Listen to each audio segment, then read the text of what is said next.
Halo semuanya, di selamat datang di webinar Autodesk Media and Entertainment Collection dari Sinex Metro Data Indonesia. Pagi ini saya sebagai technical specialist untuk Media Entertainment Collection, kita akan membahas mengenai Automatas with Machine Learning Flows. Jadi kita akan melihat bagaimana sistem machine learning itu dapat membantu kita ketika kita sedang melakukan berbagai proyek animasi, terutama dari sisi rigging. Sebelum mulai, ada safe harbor statement.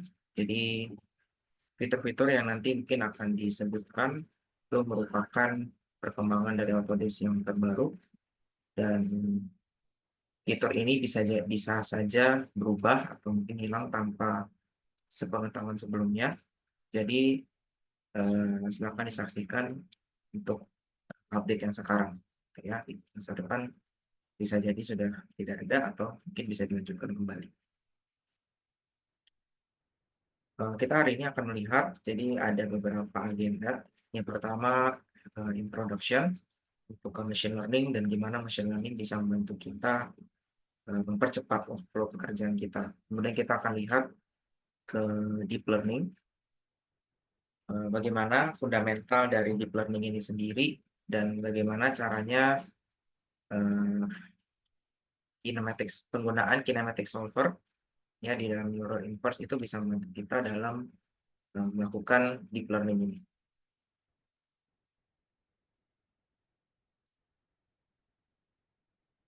Nah,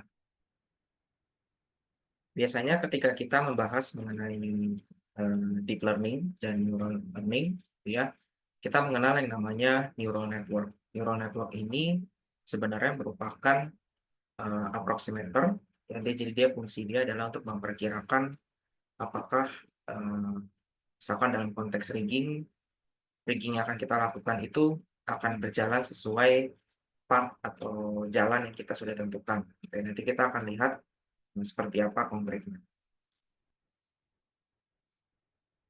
Nah, ini contoh simpelnya. Jadi sebenarnya fungsi dari neural network, tidak hanya neural network ya, tapi eh, content creation tool yang ada di dalam Autodesk Media Entertainment itu sebenarnya kita hanya memiliki fungsi dari X kita mau ke Y, gitu ya. Dari suatu tujuan kita mau mencapai destinasinya, tapi kita dibantu oleh beberapa tools yang mungkin banyak perkembangannya, gitu ya. Untuk sekarang ini untuk mencapai dari X untuk ke Y-nya ini kita akan menggunakan banyak menggunakan machine learning.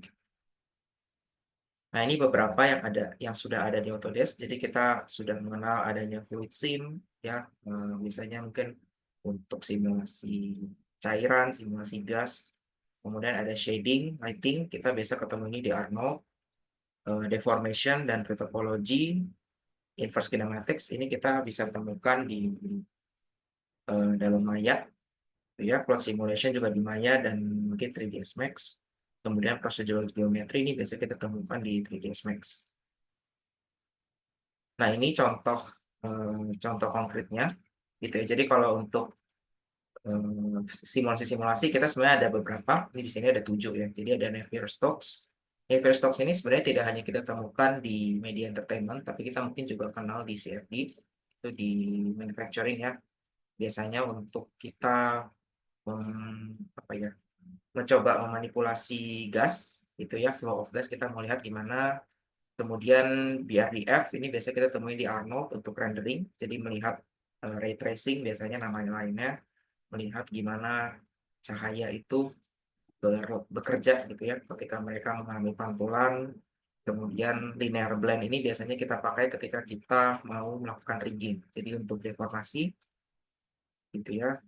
Kemudian marching cube ini biasanya lebih ke approximator, jadi kita misalkan sudah membuat sebuah model, terus kita melihat model ini kurang rapi. Kalau misalkan kita rapikan gimana? Itu menggunakan teori marching cubes. CCD ini temannya inverse kinematics. Jadi inverse kinematics itu nanti kita ada contohnya juga di belakang seperti apa, gitu ya. Intinya adalah kita memprediksi bagaimana sebuah motion atau pergerakan itu kira-kira akan bergerak ke arah mana, ya, ketika dalam animasi. Nah, kemudian kita punya plot simulation. Plot simulation itu biasanya kita pakai untuk bikin baju, ya, atau kain yang lain. Kemudian Lindenmayer System atau LSP itu biasanya kita pakai untuk bikin generative AI. Kita juga pakai itu untuk bikin mungkin pohon-pohon, aset-aset yang dia bisa bertumbuh sendiri. Ini biasanya dipakai di 3ds Max untuk regeneratif pohon. Nah, untuk yang kita akan bahas hari ini sebenarnya yang dibahas itu adalah machine learning dengan fokus ke deep learning. Jadi fungsinya ya seperti yang di awal untuk mempercepat fungsi animasi yang biasanya mungkin cukup lambat untuk dilakukan komputasinya.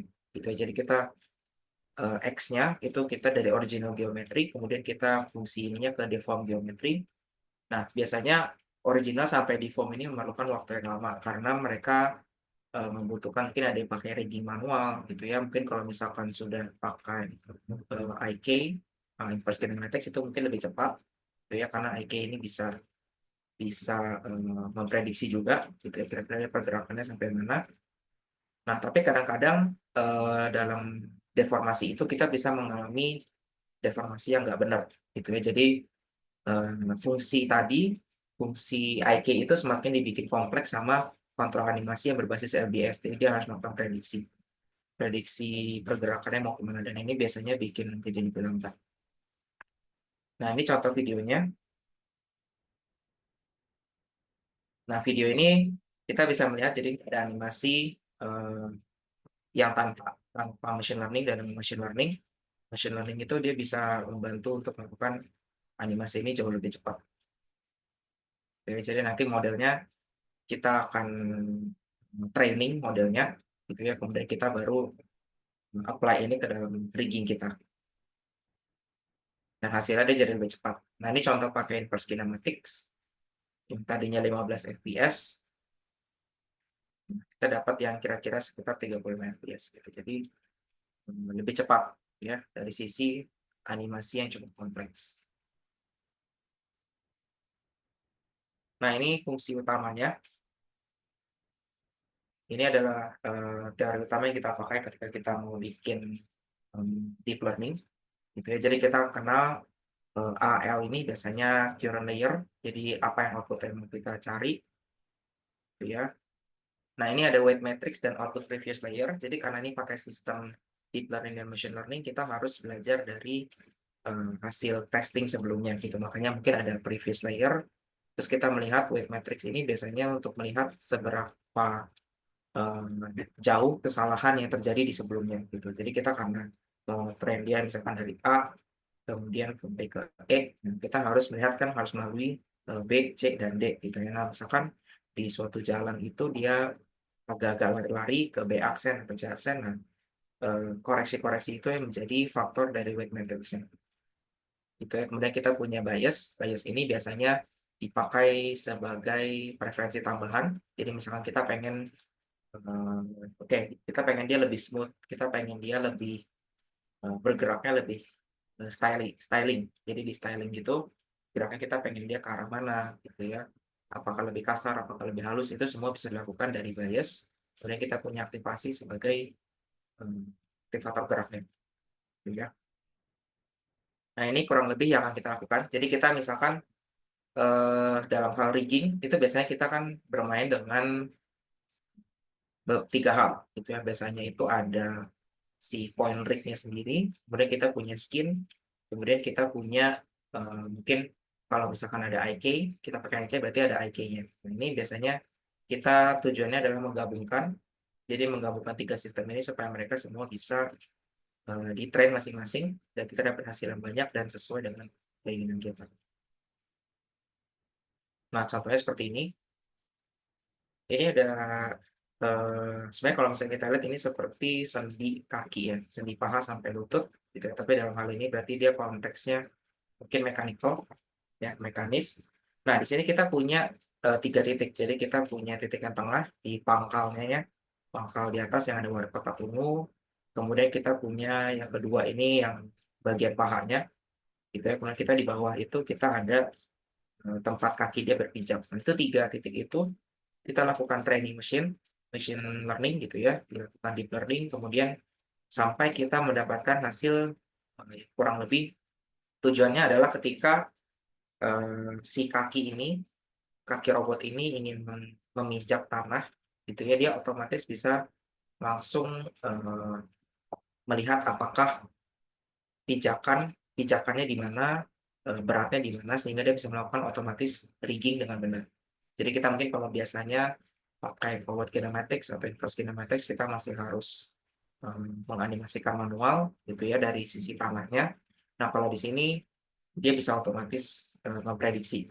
Jadi apakah si kaki ini ujung atas ini dengan kotak tubuh itu di kanan, dia bakal maju, dia bakal mundur, atau dia bakal naik atau bakal turun, itu otomatis dari feedback yang kaki yang di bawah.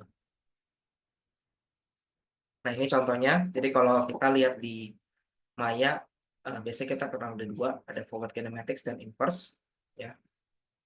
Kalau forward itu, nah ini kita jadi nanti biasanya akan ada XYZ rotation, kita mengoperasikan itu manual,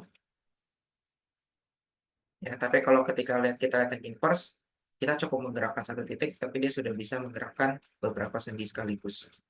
Nah, fungsi ini tuh biasanya lebih kerasa ketika kita harus membuat animasi berjalan, gitu ya, di mana animasi berjalan itu cukup kompleks karena, kita harus melihat dari sisi terrain, ya, mereka punya berjalan di mana, apakah dia batu-batu, apakah dia ada naik, ada turun, itu semua berpengaruh ke, bagian-bagian rigging tubuh yang lain, ya. Jadi di situ machine learning, lewat deep learning kepakainya di area rigging di situ. Nah, ini contoh, proses rigging gitu ya. Biasanya kita kalau pakai inverse kinematics, kita pasti modelin dulu mesh-nya, karakternya, kemudian kita bikin skeletonnya seperti apa, kemudian kita lihat constraint-nya, kayak misalkan, mungkin tangannya nggak boleh ke arah mana, dia tidak boleh offset sampai ke mana gitu ya, itu di-constraint, kemudian kita dapat kombinasi dari ini semua, namanya rigging, gitu ya. Nah ini kurang lebih hasil dari machine learning sebenarnya akan seperti ini. Mmm, Contohnya ya, kira-kira hasilnya seperti ini. Jadi kalau kita lihat si bola ini cukup bergerak, kita pindah-pindahin gitu ya, kemudian dia akan otomatis menganimasikan si robot ini. Nah, robot ini bisa dengan pintar, dia otomatis tahu bahwa dia punya, terrain, ada medan yang harus dia tempuh, dia tahu kapan dia harus naik, kapan dia harus turun, gitu ya. Nah, jadi kita sebagai animatornya juga nggak perlu repot-repot untuk menganimasikan step by step, kaki robotnya, gitu kan. Nah ini, tadi kalau mungkin yang bingung dengan observation bias yang di rumusnya, itu ada adjustment for knee joint position. Jadi sebenarnya, tujuannya itu untuk melihat apakah kita ingin robot ini mungkin dia bergeraknya lebih ekstrim, ya atau dia bergeraknya cukup yang, santai, lebih smooth gitu ya, itu semua kita atur dari sini, B4 kali ini. Kita ada 3 step untuk melakukan ini. Kita pertama harus bikin datanya dulu di Bifrost, ya Bifrost ini part of, media entertainment collection, jadi dia masuk ke dalam Maya, kemudian kita akan melakukan training di PyTorch, baru kita, lempar lagi masuk ke dalam Maya. Nah, untuk yang pertama, procedural data generation, kita misalkan sudah punya rigging seperti ini, gitu ya, kita ingin bikin dalam kasus ini, seperti yang tadi di awal, kita menggunakan, kaki kaki robot, gitu ya. Ini biasanya kita ada 4 locator, ya. Yang pertama itu kita, bagi 2, biasanya kita ada geometri, kemudian kita ada rigging. Jadi dari awal kita sudah bagi 2. Nah, locator-locator ini tuh yang itu, yang ada lambang garis hijau, yang ada plus, kemudian ada putaran, kalau mesh itu bagian yang ada geometrinya. Nah, ini contohnya, jadi ini mesh, untuk geometri, ya ini ada 4 mesh di sini. Nah, gimana cara kita membuat data yang kita butuhkan untuk melakukan deep learning? Biasanya kita punya, di Bifrost kita pertama harus bikin, FK. ya forward kinematics-nya dulu. Jadi kita benar-benar membuat dari sistem yang tadi di sini, itu kita membuat ini dari nol. Anggaplah kita hanya punya geometri data, berarti sama locator data, gitu ya. Kita harus melakukan apa ya, kurang lebih approximate-nya kira-kira ya. Jadi si data ini, theta ini isinya biasanya adalah eh, kayak biasanya kita kenal matrix. Jadi kita bekerja dengan matrix, kira-kira dia akan bekerja titiknya kemana gitu ya, dari locatornya kemana. Biasanya kita kenapa ada tiga? Karena kita kenal kalau di dunia 3D itu ada X, Y, dan Z gitu ya. Nah ini theta 1, 2, 3 itu memberikan kita data X, Y, Z itu. Geometri ini biasanya kita isinya fungsi-fungsi yang mereference ke dalam tadi geometri modelnya. Kemudian pivot itu lebih ke arah tadi kita punya kontrol-kontrolnya gitu ya, entah IK-nya gitu ya, entah kontrol point-nya gitu ya. Kemudian baru nanti kita transform eh, hasilnya gitu ya. Ini belum di-train, baru mengambil datanya aja. Nah, kemudian biasanya di dalam sini kita ada solver. Ya, jadi solver ini kita sudah mulai main matrix. Jadi mungkin kalau di XZFK ini kita kalau klik double klik gitu ya. Di dalam sini kita harus membuat yang seperti ini. Jadi kita punya input output ya. Ini pivot operator itu semua diambil dari transformasi komputasinya. Biasanya pivot matrix dan operator matrix ini beda-beda setiap kasus. Tapi untuk kasus inverse kinematics ini kita terutama dalam kasus rigging kaki gitu ya, kita menggunakan matrix yang 3x3. Jadi matrix itu kalau dipakai ini bisa sampai 6x6 harusnya. Nah, ketika kita sudah punya, kita langsung ya, jadi input pivot itu yang tadi kontrol-kontrol yang ada di sini, kemudian mesh itu yang geometri-geometrinya, kita semua join ke dalam fungsi ini. Nanti kita akan dapat yang seperti ini. Ini generatornya, jadi kita dapat input feature-nya ada apa, output-nya ada apa, itu kita ketika udah dikoneksi kita dapat itu. Nah, di dalam sini, kemudian kita kalau lihat dari yang sebelumnya, kita masuk ke dalam generatornya, itu sebenarnya tujuan kita di sini itu adalah untuk melakukan atau mendapatkan data yang banyak. Jadi kita harus melakukan banyak simulasi rigging. Jadi misalkan kaki itu kita bikin dia lurus, kita harus latih dia untuk secara otomatis gitu ya. Secara otomatis melakukan berbagai pergerakan-pergerakan yang memanfaatkan semua titik sendinya. Jadi mungkin makanya di sini kita lihat ada theta 1 ya. Kemudian theta 1 ini kita bisa setting juga max min-nya dia mau sampai berapa, sejauh apa dia pergerakannya gitu ya. Itu kita dapat dari sini. Kemudian karena kita udah punya data ini gitu ya, data tetanya, kita kemudian harus mendapatkan data poin-poinnya. Jadi poin-poinnya dia bergerak, kan ini misalkan ada tiga poin rigging gitu ya, berarti kita harus mendapatkan kira-kira poin-poin tersebut ketika di training itu dia ada di mana posisinya gitu ya. Kemudian kita punya poin scope 1 ini biasanya untuk melihat di maya kita ya, di jendela maya kita biasanya itu posisinya jadi di mana untuk preview aja.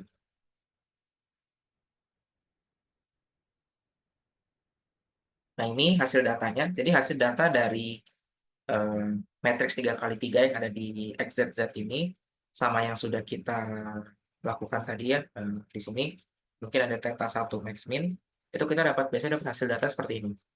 Jadi kita dapat dua array gitu ya.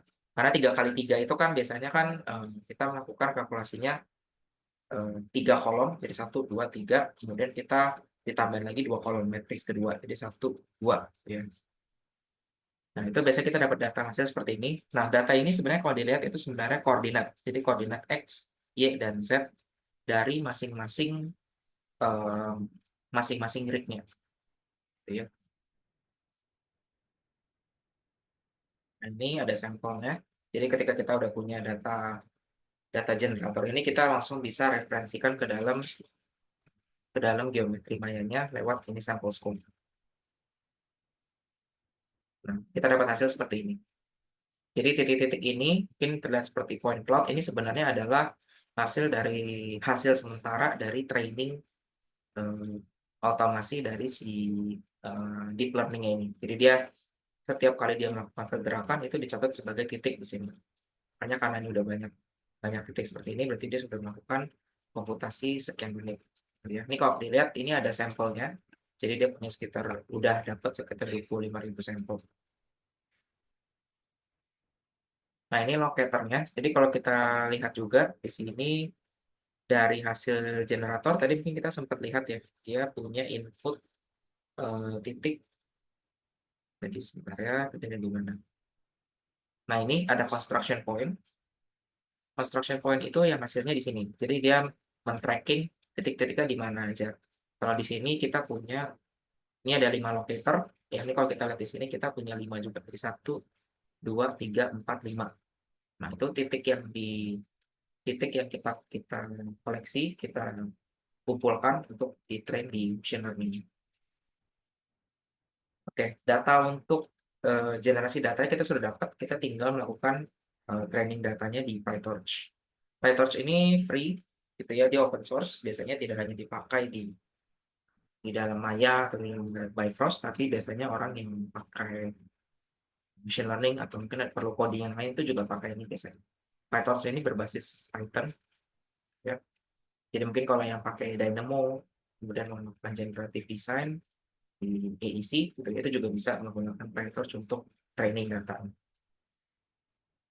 Nah ini contohnya, jadi kita langsung memasukkan input-inputnya. Ini kalau kita lihat sebelumnya itu kita outputnya kita sebenarnya punya, nah ini ya, ada input feature, ada output feature. Ini yang kita butuhkan. Itu ya, geometri dan transform ini biasanya hasil dari generatornya, jadi melihat apakah dia secara rigging dia punya inverse kinematics, geometrinya rusak nggak gitu. Itu biasanya dapat dari sini transformasinya. Nah ini kalau dilihat dia punya input sampel, output sampelnya itu dari Bifrost graph shape, ya. Jadi dari graph Bifrost semua ngambilnya. Kemudian kita bisa lihat di sini dia sudah mulai melakukan datasetnya. Gitu. Jadi dia bisa melihat nih kayak ini ada batch size. Batch size ini biasanya untuk melihat kita mau seberapa sering nge-train modelnya. Kalau dalam tadi di slide sebelumnya itu sempat ada angka 25.000, berarti dia perlu melakukan model training sampai dapat sekitar 25.000 titik. Ya, semakin besar itu semakin baik biasanya, cuman mungkin memakan waktunya agak sedikit lebih lama. Nah, ini di sini kita punya dua modul yang menarik, gitu ya. Jadi kita bisa lihat kita punya dua modul. Ada satu yang dev init, ya, dev initialize untuk melakukan inisiasinya. Kemudian ada dev forward. Fungsi mereka untuk apa? Kalau kita ingat yang pertama, ini tadi sempat ada di awal, gitu ya. Jadi kita punya tiga fungsi. Ada yang titik biru ini, tiga ini. Nah, fungsi dari tiga titik ini sebenarnya ini kan hanya ilustrasi sebenarnya. Nah, di dalam sini karena kita punya eh, empat, jadi ada 5 titik, berarti kita kan punya empat garis. Dan ini kita semua taruh di sini. Jadi ada 1, 2, 3, 4. Itu semua kita lakukan koleksi datanya dari sini. Ya. Nah, kemudian data itu nanti konsepnya adalah data itu kita training sampai kita mendapatkan banyak variasi pipa-pipa rigging, ya, yang kita inginkan. Oke, jadi misalkan ketika ada di fase biru kita masih melakukan forward kinematics gitu ya, masih masih otomatis atau IK yang otomatis. Kemudian kita melihat dalam abu-abu yang pertama ini kita melihat bahwa dia melakukan deformasi yang kita nggak pengen. Kemudian itu kan akan dilakukan koreksi dan kita masuk lanjut ke fase 2, fase 3 dan seterusnya sampai kita mendapatkan tadi mungkin 25.000 data tadi dan kita dapat yang warna hijau yang kita inginkan. Nah, nah, ini yang kita dapatkan. Nanti hasil akhirnya tadi seperti ini ya, kayak di awal.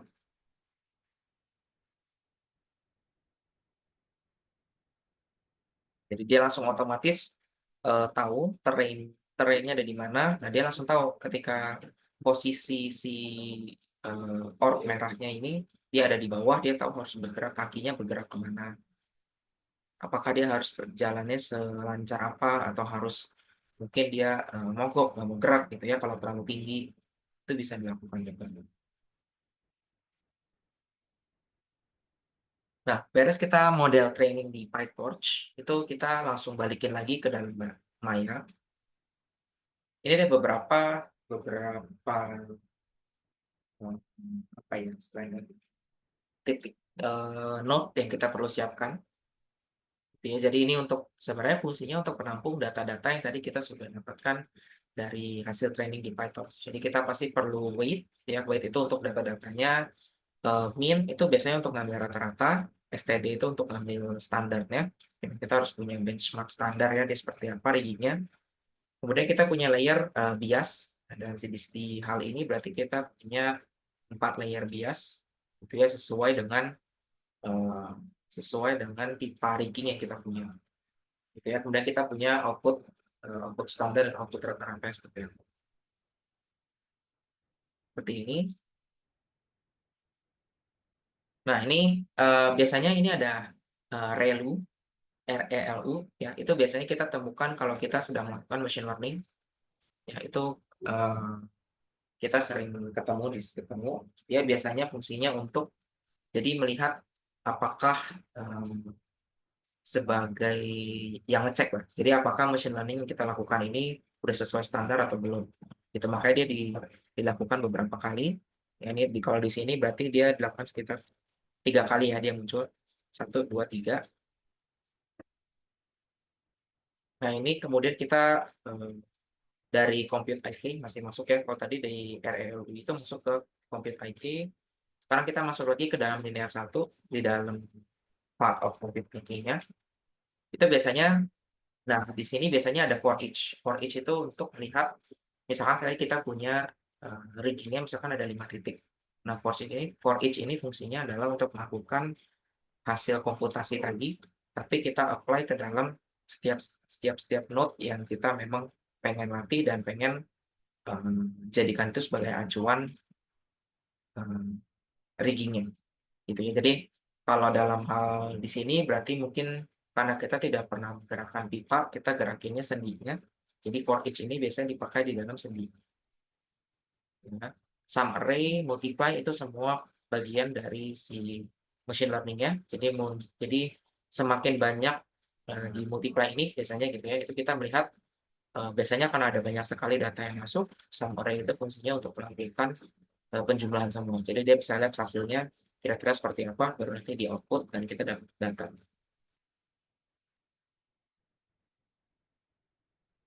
Ini, ya nanti for each ini biasanya tadi yang di awal, kemudian kita add, ini biasanya kita pakai kalau misalkan kita tadi punya, berarti kita punya 4 4 node ya, 4 node point. Nah berarti ini add-nya nanti akan ada 4 gitu, karena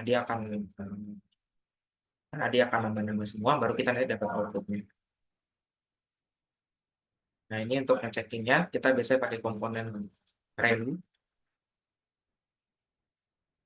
Nah hasilnya seperti ini. Jadi kita punya di sini sama seperti yang di awal konsepnya, jadi kita memang, fungsinya dari input ini kita harus punya, 4 layer, 4 layer, rigging, ya, karena ada 4 lengan, kemudian kita punya 5 titik, ya, kemudian kita punya bias juga. Tadi kalau misalkan lihat dari awal, kita perlu, eee, mean itu biasa rata-rata pergerakannya seperti apa.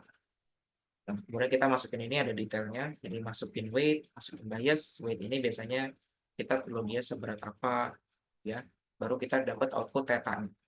Theta itu, ini 1, 2, 3 kita bisa translasikan sebagai X, Y, Z. Nah, ini beberapa komponen yang mungkin kita akan pakai, terutama untuk machine learning sebenarnya. Kita mungkin kalau orang-orang yang sudah pernah pakai machine learning, kita biasa ketemu di ReLU, kemudian Leaky, kan. Leaky ini biasanya kita sering pakai ketika kita melihat ada machine learning atau data machine learning yang kita perlu train, tapi dia masih boleh punya toleransi yang lebih lebih nggak ketat, gitu ya. Jadi kalau misalnya kita perlu data yang benar-benar akurat, kita harus pakai yang atas rel ini. Makanya ini ada negatif slope-nya. Ya untuk memberikan supaya dia lebih halus gitu kurva trainingnya, gitu ya. Kemudian ada normalize untuk bikin berbagai data yang mungkin kita anggap nggak normal. Jadi kalau misalkan pernah lihat orang yang melakukan training mobil berjalan pakai machine learning gitu ya di tikungan, itu biasanya ada beberapa data yang dia sengaja bikin mobilnya nabrak. Jadi mobil yang nabrak ini digunakan sebagai data si mesinnya, data algoritmanya untuk melihat supaya ketika dia bikin algoritma akhir itu sudah tidak terjadi lagi. Gitu.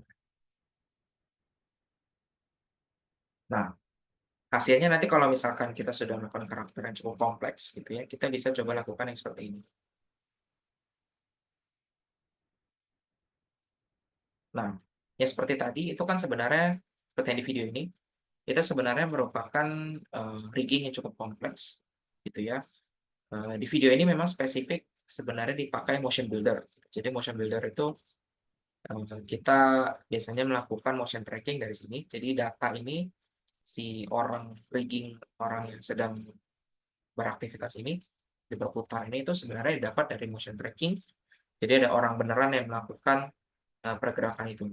Nah, cuman kalau misalkan kita masih studio kecil atau kita mungkin masih belum punya alat motion tracking, cara machine learning beroperasi tadi itu bisa menjadi salah satu hal yang kita bisa manfaatkan, gitu ya, karena lebih efisien dan kita nggak perlu manpower untuk melakukan itu.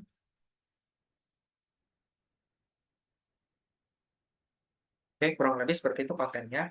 Jadi kita punya sebenarnya di dalam Autodesk Media Entertainment itu tidak hanya Maya, mungkin tadi kita spesifik ke Maya, tapi kita sebenarnya juga punya 3ds Max, Arnold, kemudian ada juga Flow Production Tracking. Itu yang kita bisa pakai untuk melakukan tracking project kita. Ada beberapa orang juga yang bikin pakai Flame. Jadi Flame itu biasanya dipakai untuk compositioning, gitu ya, untuk melihat efek visual, ya, finishing ketika udah diedit, itu ya, color grading yang lebih advance, gitu. Kemudian tadi ada sempat disebut motion builder, Artbox. Mungkin nanti ini kita akan bahas di webinar-webinar kita selanjutnya. Oke, kurang lebih seperti itu. Eh, Terima kasih yang sudah hadir, yang sudah mendengarkan. Ada yang ingin bertanya, kita masuk ke sesi Q&A.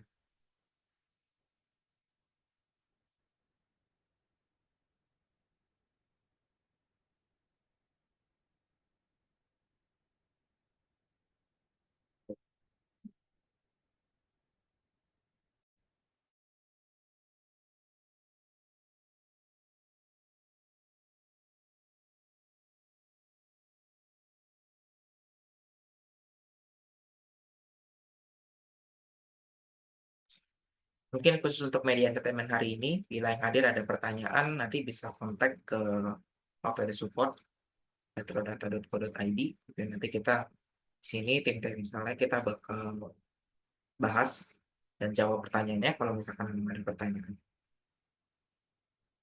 Seperti yang udah di-share di chat ya, nanti bisa dikontak. Oke, terima kasih. Mungkin segitu aja webinar kita hari ini. Sampai nanti lagi.